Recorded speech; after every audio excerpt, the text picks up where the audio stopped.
Ayan na mga kaibigan, ang ating siya na po. Dumidiretso. Naku, ang ating number 3847. Nang umikat ang ulo. Naku, na kanya na. Bababa na po na siya na. Then up. Duman sa likod. Nauntog na. Ayun na. Ala. Kada. Anak ng tatay talaga. Nga kaibigan na yan at totoo na palilikod.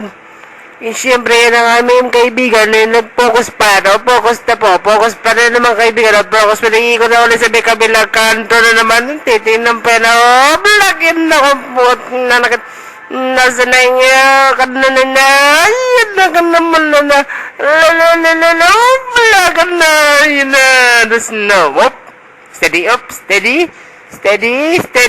hola, kaya, no, neka na,